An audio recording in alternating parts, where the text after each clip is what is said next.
단어로 한마디씩 사랑해 봅시다. 우리 연주 저도 시작할게. 우리 하나님 정말 대단하셔요. 자, 연주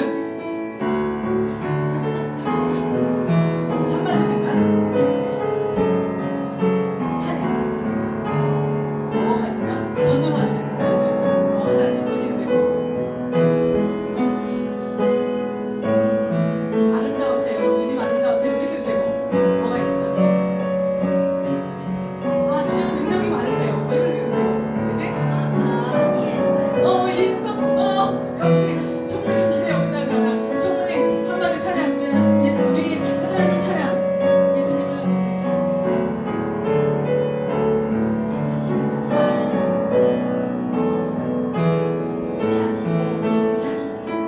우리 하나님 정말 예수님 정말 위대하시고 존경하신 분. 야 정말 찬양이 있어. 맞아요. 찬양. 자 우리 성대으로 유치원도 한마디 찬양. 예수님은 사랑한다고 해야 되나? 주님 사랑합니다. 야 우리 청년들 입술로 고백을 했으면 이렇게 사랑의 고백을 했어요. 여자친구에게도. 그래서 나중에 사랑의 고백을 하게 되겠지? 자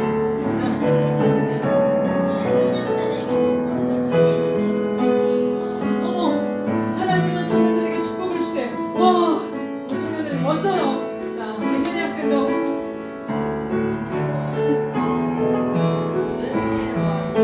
은혜로우신 주님. 와 예수님 은혜로우세요. 은혜로우신 주님. 우리 선생님도 처음 한마디 예수님을 참 찬양하시죠.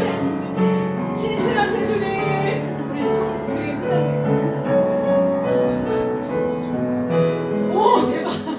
지금 뭐 할 때가 있냐면 주는 나의 그리스도십니다. 아니 사도 베드로가 지금 많이 된것 같은 그런 고백입니다. 와 여러분들이 입술로 이렇게 하나님을 은양에도 예수님 사랑해요 한마디. 예수님 멋져라고 해도 되고. 예수님 어쩌요? 우와 예수님 멋지다니까.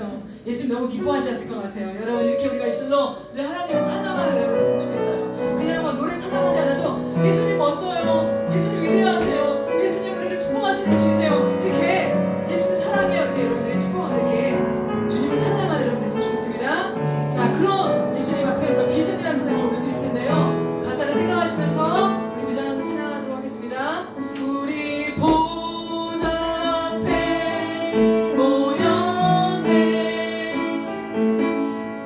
함께 주를 찬양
아버지 하나님께서 말씀하시는 그 아버지 폭포수와 같은 아버지 그 아버지 능력의 말씀으로 저들에게 아버지 보이게 하여 주시고 그 말씀을 입어 살아갈 수 있도록 그 말씀의 능력으로 살아갈 수 있도록 하나님 인도하여 주시기를 원합니다. 성령 하나님께서 우리 마음에 주관하여 주셔서 아버지 우리 마음을 활짝 열어 아버지 하나님 주님을 의지하고 나아가며 아버지 하나님 그 말씀을 의지하고 나아가며 아버지 하나님 의 삶의 방향과 그 모든 것들이 예수 그리스도께 초점을 맞춰줄 수 있는 귀한 삶이 되어줄 수 있도록 아버지 인도하여 주시옵소서. 오늘도 함께하여 주시고 아버지 하나님 오늘도 주시는 아버지 하나님께서 주시는 그 기다림의 말씀을 잘 전할 수 있도록 이 모든 것 주께서 주관하여 주시기를 원합니다. 지금 시작하는 시간이오니 마치는 시간까지 하나님께서 영광을 받으시고 은혜의 시간 될 수 있도록 기쁨의 시간 될 수 있도록 감사의 시간 될 수 있도록 이해를 하시고 하나님 모든 것 축복하여 주옵소서. 모든 것 감사드리며 예수님 이름으로 기도합니다.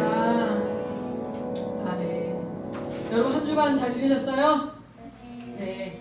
우리 여러분 계속 지금 말씀을 지금 이제 읽고 암송하고 있어요. 우리 지금 말씀 이제 신명기 6장 4절에서 9절 책 성경책 피지 말고 한번 해보도록 하겠습니다. 성경책 피지 말고. 자, 이스라엘아 들으셔부터 하고 시작할게요. 시작. 이스라엘아 들으라. 우리 하나님 여호와는 오직 유일한 여호와이시니 너는 마음을 다하고 뜻을 다하고 힘을 다하여 내 하나님 여호와를 사랑하라.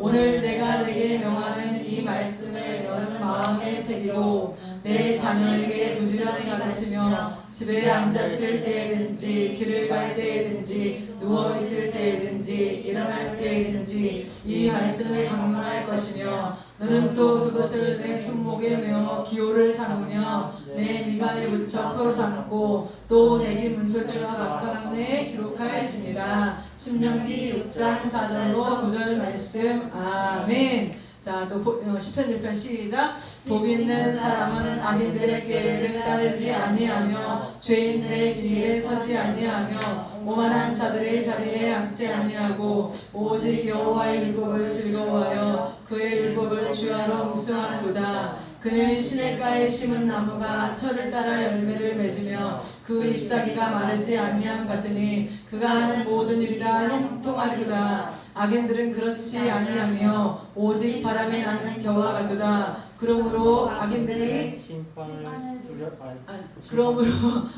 심판을 견디지 못하며 죄인들이 의인들의 모임에 들지 못하리로다. 무릇 의인들의 길은 여호와께서 인정하시나 악인들의 길은 망하리로다. 시편 1편 1절로 6절 말씀. 아멘. 와, 박수. 교사님 두 번째도 한 번 틀렸는데 여러분이 딱 집어냈어요. 이번 주도 선생님 딱 틀렸는데 벌써 이렇게 딱 알아. 눈치를 딱 채고. 자, 우리 말씀 계속해서 외우시기 바라고. 지금까지 혹시 못 외웠다 그러면 괜찮아요. 다음 주 말씀이에요. 다음 주 말씀은 이제 시편 23편 제가 올려놓을게요. 그래서 말씀이 여러분들 안에 차곡차곡 쌓여 있어요. 여러분 적금 매달 만 원씩 넣는 게 어떻게 돼요? 나중에 큰 돈이 되잖아요. 여러분 그 적금 들듯이 마음속에 말씀을 차곡차곡 쌓아가서 그 말씀이 내 안에서 충만하게, 그래서 힘들고 어려울 때 혹은 또 하나님께서 정말 그 말씀들을 때마다 시마다 생각나게 하셔서 그 말씀이 힘이 되어 살아가는 여러분들에게 소망합니다. 아셨죠? 자, 오늘 말씀은 세상에 오신 예수님 요한복음 1장 14절로 18절 말씀. 요한복음 1장 14절로 18절 말씀. 자, 저와 여러분 한 절씩 교독하고 마지막 절은 합독하도록 하겠습니다.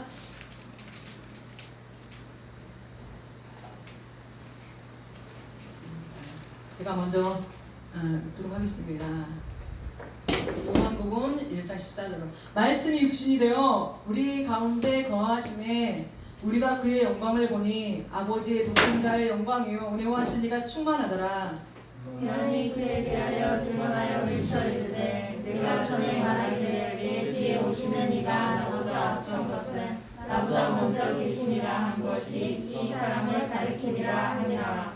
우리가 다 그의 충만한 데서 받으니 은혜 위에 은혜로라.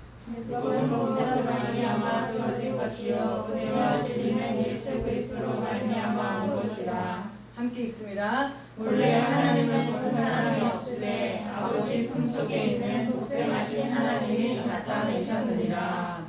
아멘. 저번 주에 계속 요한복음 말씀을 좀 보고 있거든요. 여러분 사도 요한에서 요한의 뜻은 하나님께 사랑을 있는 자라는 뜻이라고 저는 말씀을 드렸고, 자 오늘 말씀은 세상에 오신 예수님, 세상에 무엇으로 오셨다고요? 빛으로.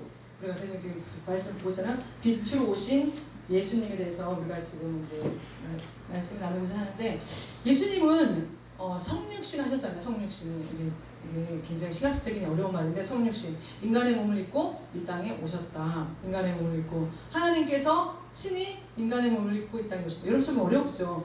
아니 예수님과 하나님과, 왜 예수님이 하나님이지? 예수님은 아들인데, 하나님의 아들인데 왜 그분이 하나님이시라고 이렇게 목사님도 그렇고 막 그렇게 얘기하시지?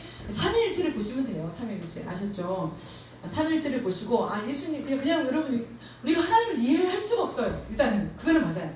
우리는 3차원의 세계를 알고 살고 있잖아요. 하나님은 아주 고차원인데 우리가 하나님의 세계를 어떻게 이해한다는 것 자체가 이거는 어불성설인 거예요. 말이 안 되는 거예요. 그렇지 않아요? 근데 어쨌든 간에 그 세 분이 한 분이시라는 거, 그거는 기억할 수 있어야 돼요. 그래서 하나님께서 인간의 몸을 믿고 이 땅에 오신 분이 바로 예수님이시고, 그분이 독생자 아들이시고, 그분이 바로 하나님 당신이시다 라고 보면 되겠습니다.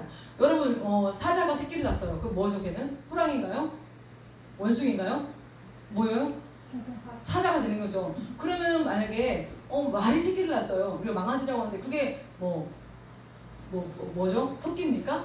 아니면 원숭이입니까? 아니죠. 말이잖아요. 사람도 사람을 낳잖아요. 아직 그 하나님 자신이 오셨다는 거. 예수님은 하나님이시다. 아멘. 여기 성육신이라는 거죠. 인간의 몸을 입고 이 땅에 오셨다. 자, 육체적, 그러니까 우리 예수님은 신성과 인성이 있어요. 신성과 인성. 자, 인성은 뭐냐? 말 그대로 우리가 사람처럼 똑같은 우리 사람. 그러니까 우리가 꼬집으면 안 아파요? 아프잖아요. 손톱에 뭐 이렇게 가시만 들어도 엄청 아프잖아요. 마찬가지야. 저도 예전에 가시면 엄청 아파요. 예수님은 똑같이 우리 육체의 몸을 입었기 때문에, 만약에 누가 예수님을 꼬집었으면 그분이 하나님이시기 때문에 아프지 않냐? 아니에요. 땡이에요, 땡. 예수님 똑같이 아프신 거예요. 그걸 잡아. 그러면 예수님께서 십자가 달려 죽기 전에 뭘 당하셨죠? 고초를 당하셨잖아요. 고초를 당하셨는데, 여러분 패션 오브 크라이스트라는 영화를 보면은 그렇잖아요. 뭐가 있어요? 가죽치직으로만 때리는데 거기에 뭐가 달렸어요? 징이 달렸잖아요. 쇠가 다 달려있어. 그 쇠로 예수님이 한 대 칠 때마다 살점이 떨어져 나와요. 살점이. 자, 그럼 예수님은 하나님이시기 때문에 고통이 없었다? 아닌 거죠. 예수님이 똑같이 너무 나쁜 고통을 느끼셨다는 거예요. 온몸으로 체험하셨다는 거예요. 그게 바로 예수님의 인성이시라는 거예요. 인성. 사람이 보셨다. 그러나 그분은 또 하나님이시기 때문에 신성이 있는 거죠. 신성. 그분은 하나님이시잖아요. 하나님 자신이기 때문에 신성이 있다. 근데 이 요한복음은 하나님의 신성이, 예수님의 신성에 대해서 계속 증거하고 있거든요. 육체를 입고 오셨지만 아니, 그분은 신성이 있다라는 말씀을 가지고 있습니다. 자, 예수님은 15절에 보니까 한번 읽어볼까요? 15절 시작. 요한이 그에 대하여 증언하여 외쳐 이르되 내가 전에 말하기를 내 뒤에 오시는 이가 나보다 앞선 것은 나보다 먼저 계심이라 한 것이 이 사람을 가리킴이라 하니라. 예수님께서는 영원한 분이시다. 15절을 통해서 볼 수 있는 것은 영원한 분이시다 라는 사실입니다. 왜냐하면은 이게 세례 요한이, 지금 사도 요한이 세례 요한에 대해서 증거를 하고 있는데, 지금 말씀을 펼쳐나가고 있잖아요. 세례 요한과 사도 요한 다른 사람이에요. 사도 요한과 내가 주를 말씀드렸잖아요. 세례 요한과 사도 요한 전혀 별개야, 별개. 뭐 이성제가 있지만 또 이성제가 또 있잖아요. 다른 사람처럼 별개의 사람이에요. 자, 그런데 별개의 지금 사도 요한과 세례 요한이, 사도 요한이 지금 누구에게 대해서 얘기하냐면 세례 요한에 대해서 얘기를 하고 있는데, 세례 요한이 뭐라고 얘기하냐면 예수님이 나보다 앞섰다. 예수님이 사실은 세례 요한보다 6개월 뒤에 태어났어요. 예수님이. 그러니까 사촌지간이거든요. 세례 요한하고 예수님 사촌이에요. 사촌지간인데 세례 요한은 예수님보다 6개월을 먼저 태어났어. 먼저 태어났는데 말이 안 맞잖아요. 뭐 때문에 그럴까요? 예수님의 영원 전부터 계시던 분이다. 영원 전부터 계셨고 그분이 바로 하나님이시기 때문에 그거를 지금 세례 요한이 증언하고 있어요. 증언. 여러분 증언. 여러분들가 이제 뭐 재판을 받을 때 많은 재판을 받잖아요. 그러면 피해자와 가해자가 있잖아요. 피해자와 가해자가 뭐를 하죠? 자기의 막 억울함을 알리기 위해서 누구를 세우죠? 증인을 세우잖아요. 증인을 세워서 그 증인이 내가 봤어요 그거를. 내가 받고 그 상황에 그렇게 되죠. 근데 위증하면 어떻게 되죠? 위증하면 위증 벌을 받아요. 위증하는. 그래서 여러분 그 법정에서 함부로 위증할 수가 없어요. 거짓말을 할 수가 없단 말이에요. 더 큰 벌을 받기 때문에. 자, 요한이 예수님에 대해서 증언하고 있는 거야. 예수님이 바로 이런 분이다 라고. 근데 만약에 이 요한이 거짓말을 했다면 하나님께서 어떻게 했어요? 이 세례 요한을 치시겠죠. 뭐 우리가 몇 년 법정에서 벌을 받고는 그 정도가 아니야. 하나님께서 세례 요한 완전 치시겠죠. 근데 세례 요한이 이렇게 예수님을 지금 증언하고 있는 거예요. 나보다 6개월 늦게 태어나신 분인데 나보다 앞서 계셨다 라고 지금 얘기를 하고 있는 거예요. 이 당시에 여러분 영지주의자들이 있었는데 이 영지주의자들은 가연설을 주장했어. 가연설이 뭐냐면 내가 읽어볼게요. 그리스도가 인간으로 오신 것처럼 보였으나 육체로 오시지 않았으며 그의 순환도 하나의 가상이었다 라고 주장하는 것이 영지주의, 그 당시 가연설을 주장하는 사람들이었거든요. 그러니까 예수님이 어떻게 육체로 오시지 않았다 이렇게 주장을 하는 거예요. 예수님은 육체로 오신 분이 맞다. 오늘 우리 루키 막 말씀 봤잖아요. 루키에서 보면 예수님 막 살아나시잖아요. 그죠? 3일 만에 죽은 자가 살아나시는데 살아나시고 하늘로 올라가시잖아요. 그리고 또 뭐 어떻게 해요? 그 본 그대로 천사들이 증언하기로 또 그 본 그대로 내려오신다고 말씀을 하고 있잖아요. 그렇게 예수님은 인간의 몸을 입고 이 땅에 오셨다. 자, 그런데 그분이 어떤 분이다? 영원하신 분이다. 또 16절, 17절에 보니까 그분이 어떻다고요? 읽어봅시다. 16절, 17절 시작. 우리가 다 그의 충만한 데서 받으니 은혜 위에 은혜로라. 율법은 모세로 말미암아 주어진 것이요 은혜와 진리는 예수 그리스도로 말미암아 온 것이라. 은혜와 진리가 충만. 여러분 모세 당시에는 뭐가 지금 그 이스라엘 민족을 이끌었죠? 율법. 네, 율법에 만약 율법에서 벗어나면 어떻게 돼요? 그 당시는 여러 가지 벌을 받았겠죠. 그래서 심지어는 율법을 어긴 자들에게 돌로 쳐 죽이는 막 그런 일도 막 있잖아요. 율법이. 근데 그 율법이 레위기서만 보세요. 뭐 하는 말씀 진짜 지키기 너무 어려운, 우리가 상상도 못하는 말씀들이 막 기록이 되잖아요. 우리가 읽다 보면은. 근데 그 율법을 지켜야 되는데 우리가 어떻게 율법을 지킬 수 있어요? 하나님의 그 율법을. 근데 너무 감사하게도 예수님이 은혜와 진리가 되신다고 말씀하는 거예요. 당신이 은혜와 진리야. 그래서 예수님께서 우리에게 뭐 어떻게 해요? 우리가 뭐 죄 가운데 있다 할지라도 우리 죄를 덮어주시는 분이에요. 당신이 십자가에서 달려 그 죄값을 치르셨기 때문에 우리의 죄값을 이미 치르신 분이란 말이에요. 그래서 우리가 그분 앞에 용서를 구하고 나면 우리는 자유하게 되잖아요. 그 은혜를 주셨다. 바로 그게 복음이라는 거잖아요. 기쁜 소식. 우리 그 기쁜 소식을 주셨어요. 예수님에 대해서. 우리가 율법을 지키려면 하나님 끝이 없어요. 정말 우리는. 그래서 율법이 어떻게 보면은 우리 인간을 자유하게 하는 것이 아니라 율법을 해서 우리가 속박이 되고 율법을 지키기 위해서. 그래서 저번에 얘기했지만 그 유대인들은 어떻게 해요? 그 엘리베이터 뭐 안식일에 누르지 않는다면서. 엘리베이터 타면 1층 2층 눌러야 되는데 안 누른대요. 그거를. 왜냐면 다른 사람이 와서 누르라고. 다른 사람 죄를 지어도 되나요? 말이 안 된다는 거죠. 근데 그렇게 율법이 사로잡혀서 그렇게 살아가는 거예요. 근데 하나님께서 예수님은 우리를 은혜로 찾아오셨다. 그분이 인간의 몸을 입고 친히 찾아오셨다. 너무 감사한 거죠. 여러분, 제가 예전에 우연찮게 법당 앞을 지나가게 됐어. 근데 거기 우리 모임이 그 근처에 있었어요. 그 법당 앞을 지나가야 되는 상황이었어요. 근데 정말 70 안 됐나요? 70대도 가까이 되신 분이에요. 이분이 그 법당 뭐죠? 그 부처님 그 상 뭐 그렇게 해야 되나? 그 상 절 앞에서 그 우상 앞에서 절을 하는데 계속 뭐 진짜 막 그 무릎이 닳도록 막 절을 하는 거야. 어떤 간절한 소원이 있었던 것 같아? 뭐 절을 하는데 여러분 우리 기독교와 불교는 다르죠. 우리 다른 종교가 달라요. 예수님께서 친히 찾아오셨어. 친히 그분이 우리에게 찾아오셨단 말이에요. 다른 종교는 끊임없이 찾아가야 돼. 그 신들을 찾아가야 돼. 만나기 위해서. 그런 방법으로 보행을 통해서 아니 요가를 통해서 여러 가지 수행을 통해서 찾아가야 돼요. 그래도 만나지 못하는 경우는 얼마나 많아. 근데 우리 하나님은 친히 찾아오셔서 우리에게 이 말씀을 텍스트를 주시고 우리에게 매일매일 만나 주시잖아요. 예수님께서. 그리고 또 예수님 본 목격자가 또 너무나 많이 있었고. 자, 그분이 은혜와 진리가 충만하신 분이시다라는 거죠. 자, 세 번째 14절 한번 다시 한번 읽어볼게요. 14절하고 18절 두 줄 한번 읽어볼게요. 시작. 말씀이 육신이 되어 우리 가운데 거하심에 우리가 그의 영광을 보니 아버지의 독생자의 영광이요 은혜와 진리가 충만하더라. 원래 하나님을 본 사람이 없을 때 아버지의 풍속 속에 있는 복생하신 하나님이 나타내셨느니라. 네. 말씀이 주님인데 우리 가운데 바로 예수님을 두고 하는 말이에요. 예수님 자신이 로고스고 말씀인데 그분이 우리 가운데 거하셨다. 우리 가운데 세상으로 표현합니다. 그 세상 가운데 예수님이 오셨다는 거예요. 세상으로 예수님이 거하셨다. 우리 가운데 함께 하셨다. 그리고 그분을 보니까 어떻게 해요? 그분을 봤더니 독생자의 영광, 은혜와 진리가 충만하시고 그분이 바로 하나님이시라는 것을 말씀하고 있습니다. 자, 하나님 자신을 드러내 보여주신 거죠. 예수님은 아버지 품속에 영원히 계시며 그를 완전히 아셨던 하나님이시죠.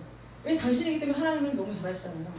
하나님이신데 그분이 독특한 방법으로 인간에게 십자가 주셔서 인간의 몸을 입고 이 땅에 오시고 그 은혜로 우리에게 자유함을 주시고 또 그 은혜로 살아갈 수 있게 우리를 죄 아래 있는 인간에게 자유함을 주시는 아주 큰 복음을 우리에게 선물로 주셨다라는 사실입니다. 여러분 세상에 많은 사람들은 예수님의 이름을 모르는 사람들이 많아요. 그렇지 않습니까? 근데 우리는 예수님의 이름을 알아요. 그 이름의 권세를 알아요. 그 이름의 능력을 알아요. 예수님이 어떤 분인지를. 우리 그 이름을 믿는 자들이에요. 제가 예전에 꿈을 꾼 적이 있어요. 꿈을 꾼 적이 있는데 와 정말 그 정말 무서운 정말 무시무시한 그거 날지 막 쫓아오는 거야. 근데 제가 그때 신앙생활 한 지 얼마 안 됐어. 근데 들은 얘기는 있어가지고 꿈속에 생각이 나는 거야. 예수 이름으로 물리치라는 그 마음이 생각이 꿈속에 있어. 그래서 막 도망가다가 정말 그 마귀가 쫓아오는 도망가다가 정말 돌아서서 예수 이름으로 명하나니 마귀야 물러가라. 그 목사님 가르쳐준 게 생각이 났어요. 꿈속에서 전사님이. 근데 너무 놀라운 게 그전에는 꿈속에 막 진짜 맨날 물림을 받고 막 그랬는데 그 말 예수 이름을 선포하니까 정말 이 마귀가 점점 힘이 약해지는 거야. 약하더니 약화되서 정말 사라져버렸어. 공기 중에 완전히 사라져버렸거든요. 나는 이제 꿈을 통해서 내가 체험을 했지만 그리고 또 한 가지는 제가 정말 이거 체험한 거 환상 중에 준사님이 환상 중에 체험한 건데 어떤 거냐면 교회에서 이제 기도를 하나님께서 간절히 기도하라는 마음을 주셨어요. 그래가지고 교회를 갔어요. 교회 가서 이제 앉아서 기도를 하는데 그때 시간이 몇 시였냐면 한 8시쯤 저녁 8시 PM 저녁 8시 오후 8시잖아요. 오후 8시에 막 기도를 하는데 진짜 환상 중에 진짜 나는 그런 환상을 처음 봤어. 엄청 큰 뱀이 진짜 막 혀를 내리거리면서 제 막 눈앞에 있는 거예요. 근데 이게 막 안 물러가는 거야. 안 사라지는 거야. 눈을 떠도 막 다시 눈만 또 보여주고 막 안 사라지는 거야. 자 그때 전사님이 예수 보혈 찬양했잖아요. 하나님 저 어떻게 해야 되니 보혈 찬양을 부르라는 거예요. 보혈 찬양. 마귀가 제일 무서워하는 게 뭐예요? 예수님의 피. 영어가 뭐죠? 피가? 블러드인가? 전사님 영어가 좀 짧아요. 여러분 이해해주세요. 블러드 맞나요? 예수님의 피. 그 피의 능력이 있는